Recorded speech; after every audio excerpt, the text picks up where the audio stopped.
l'ambassadeur du Japon à Dakar,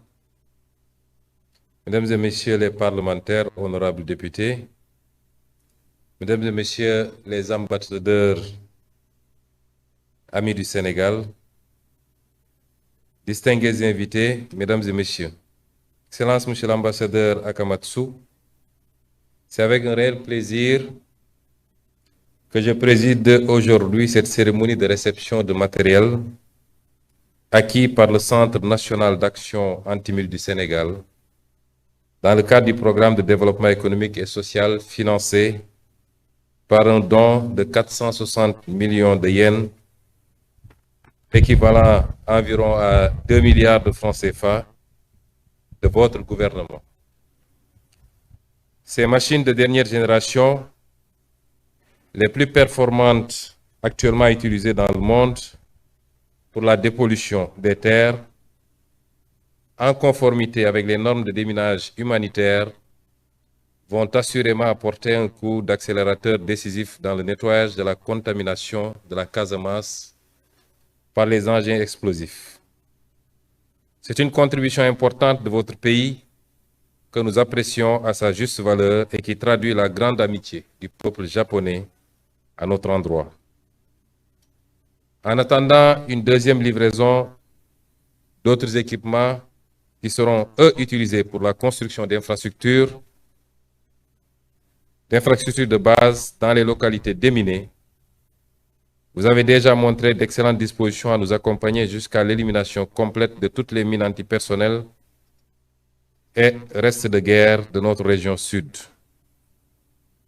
Je sais par ailleurs que vous avez facilité et soutenu l'implication prochaine du service japonais de lutte contre les mines,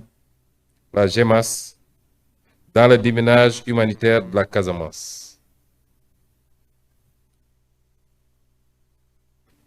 Cette action ne vient pas, comme le feraient bien d'autres organismes, faire le travail à notre place,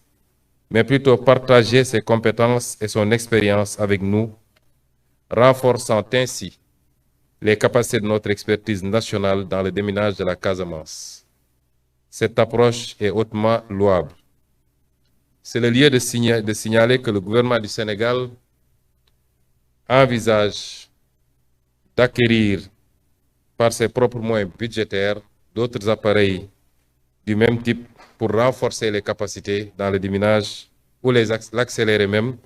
puisque vous savez que dans le cadre du plan Diomaye pour la Casamance, notre priorité demeure le retour des populations, mais dans des conditions qui leur permettent de vivre en sécurité, mais surtout de travailler dans leur localité, puisque c'est des populations majoritairement agricoles. Nul doute donc, Monsieur l'ambassadeur, que cet accompagnement contribuera à rendre aux populations leurs terres ce bien fondamental sans lequel il ne peut y avoir ni sécurité, ni dignité, ni développement. Conformément aux orientations du chef de l'État, Son Excellence le Président Bassirou Diomaye Diakhar Faye, dans le plan Diomaye pour le Sénégal que j'ai évoqué tantôt, l'accélération du déminage de la Casamance est une priorité de mon gouvernement qui doit mettre un terme définitif aux souffrances causées par les engins explosifs, rétablir les conditions pour un retour des personnes déplacées dans toutes les zones jadis contaminées et faire jouer à cette région un rôle majeur dans la matérialisation des pôles territoires destinés à exploiter et mettre en valeur les potentialités nationales. À ce titre, votre geste de haute portée humanitaire nous permet de respecter nos engagements vis-à-vis de la communauté internationale dans le cadre de la Convention sur l'interdiction de l'emploi, du stockage, de la production et du transfert des mines antipersonnelles et sur leur destruction. Je terminerai, Excellence, Monsieur l'ambassadeur, par vous renouveler les remerciements de Son Excellence le Président Bassirou Diomaye Diakhar Faye pour ce geste hautement apprécié par l'État et par toute la population sénégalaise, dont la finalité est de sauver des milliers de vies humaines et de relancer les activités économiques dans la zone. Je voudrais également magnifier la qualité des relations entre votre pays, le Japon, et le Sénégal, relations qui excelle par l'apport qualitatif du Japon dans beaucoup de domaines, notamment la formation professionnelle et l'éducation, mais surtout l'égard très élevé que le Japon accorde dans d'autres pays, et en atteste le traitement de faveur qui a été accordé à notre pays pour l'Expo universelle qui se déroule actuellement au Japon, un traitement de faveur relativement à tout traitement accordé à d'autres pays africains. Je ne doute pas, Monsieur l'ambassadeur, que le prochain TICAD sera l'occasion de renforcer ces relations avec le continent africain de manière générale, mais en particulier avec notre pays qui est le Sénégal. Le chef de l'État vous demande de transmettre à son homologue et au peuple japonais la reconnaissance de notre pays pour les multiples actions portées par la coopération japonaise. Je vous remercie de votre attention. Mbokk yi asalaamu aleykum. Gannaaw bi ñu nuyoo kilifa yi fi teew yépp, jiital ci ministre yi bokk ci sama gouvernement, teg ci ambassadeur bi nga xam ne moo fi teewal réewu Japon, ak yeneen ambassadeur yeneen réew yi nga xam ne bàyyi nañu seen yitte ñëw teew fii, ak honorable député yi fi teewal Assemblée nationale, nuyu képp ku fi teew di rafetlu jotaay bii nga xam li ko taxat am mooy lu am solo ci li ñuy gën a yombal ñu yeggali tànku jàmm yi nga xam ne ñu ngi koy liggéey suba ak ngoon guddeeg bëccëg fële ci Casamance, te yàlla def ci ay résultats yoo xam ne yu ñëpp gis la. waaye ñëpp xam ngeen ni jàmm fu yàgg am fitna, jàmm dafa am lu ko war a gunge, ndax fitna gi léeg-léeg mën na dem ba jeex waaye am desit ci ay ndëll wala yeneen xeetu ngànnaay yoo xam ne li ci ëpp nag day suulu ci suuf si. loolu nag fi nag jëlewuñ ko fi, musiba la ci ñépp ñuy yëngatu foofu, ba tax léeg-léeg nit ñi mën nañoo am tiitaange wala ragal ci dugg ci àll bi dem def li ñu xamoon lii seen baax maam mooy dem liggéeyi ci mbay mi, waaye dem liggéeyi ku xam Casamance xam ni ngeen ko gisee ci reportage bi, zone la boo xam ne yàlla am na lu mu fa def ci koom lu am solo, luy meññ ci garab yi ak ci yeneen yu mel noonu. moo tax ci li ñu tuddee plan Diomaye pour la Casamance, boo ci génnee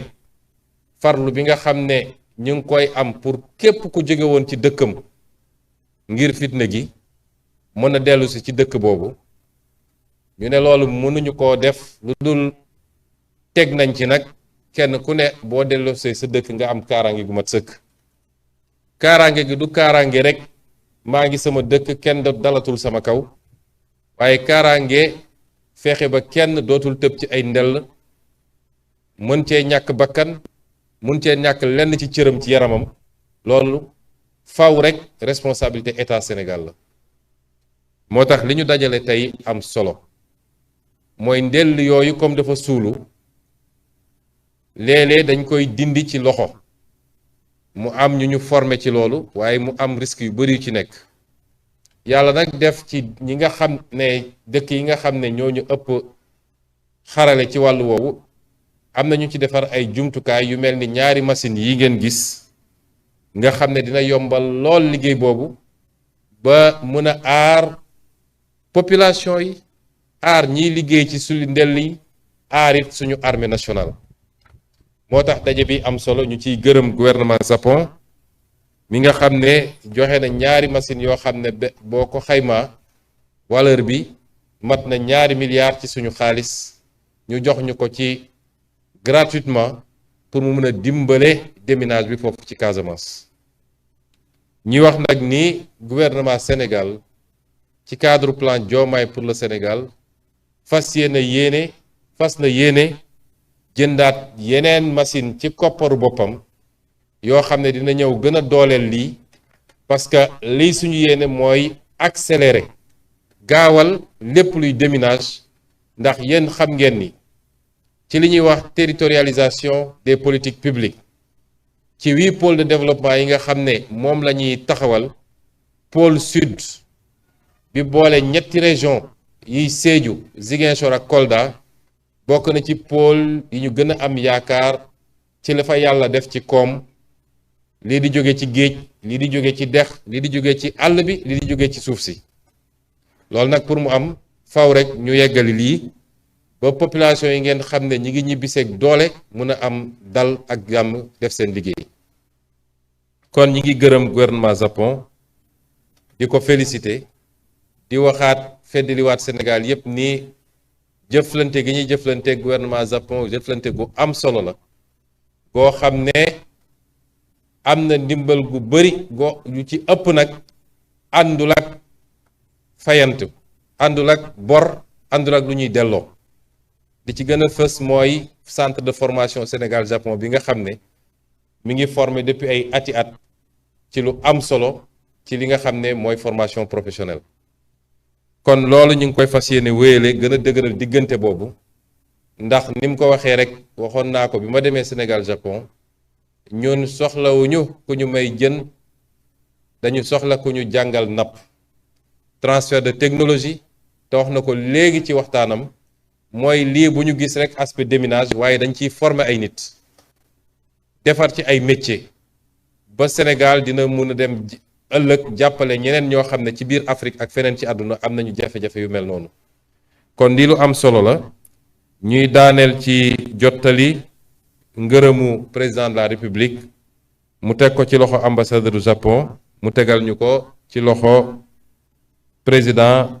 bi jiite seen réew moom di Japon kon ñu ngi leen di gërëm di leen sant di ñaan yàlla yokk jàmm ci réew mi yokk ko ci àdduna asalaamualeykum wa rahmatullah.